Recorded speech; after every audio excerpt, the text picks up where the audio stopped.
We should have a discussion about what is an acceptable level of sacrifice for this city to become a greater city.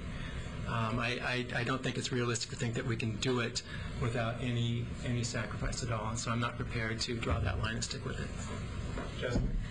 I am prepared to draw the line in the sand and say that I am not willing to accept any negative, and this is really what we mean.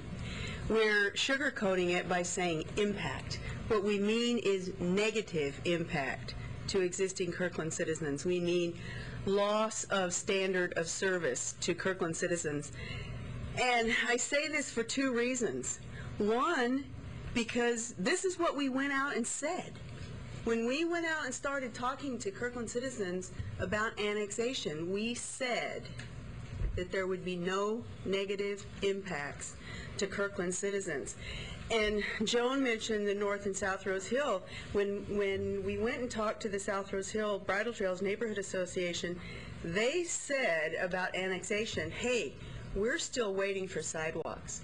We're still waiting for sewers. You promised those to us when we annexed. And we said to them, you will be first in line ahead of the annexation area. So I think that if we start saying now that some negative impact, some loss of service is acceptable, that's different than what we said initially. And I believe if we are going to change that statement, then we need to give Kirkland citizens the ability to vote on annexation. You mean advisory vote? Advisory vote or whatever, because this is a really, to me, a really big deal. If we say that annexation means that Kirkland citizens will experience a lower level of service, then we need to give them a say in that. All right, Joan, and then Mary Alice.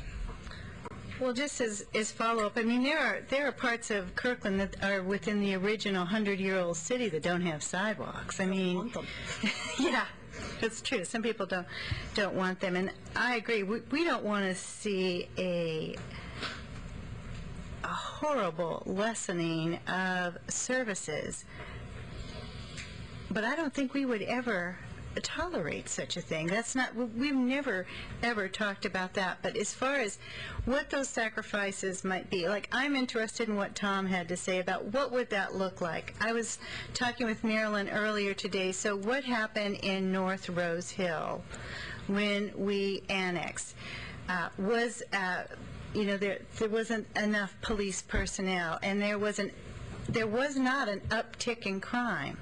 There was only an uptick in calls from services when you included the North Rose Hill. So, I mean, I think we need to look at what might we be talking about, what might we measure in order to see what those differences in impacts would be. I don't think we can measure all of them, but we can take a look at it. But the idea that the Kirkland Council would even be interested in annexation where it lowered in a negative way the service for the existing city of Kirkland is preposterous. We would never do that, and that's never been on the table. So are you saying that is a line in the sand? No, I'm saying we would never do that. It's never been a part of our discussion. But that is the line. That's what we're talking about right now. We've said in the past that in neighborhood meetings that we would not annex if it lowered the level of service to current Kirkland residents. In a material way. Well, we didn't say that, but that would be a point that we would have. Well, that's why we need to define this. This is also going to be heavily in police. Is that correct? Would police be the police would be? This would be the primary thing. So we could also take the discussion more to police also. Now, I jumped in. Mary Alice, I believe you were next. Were you done? I think I'm done. Good.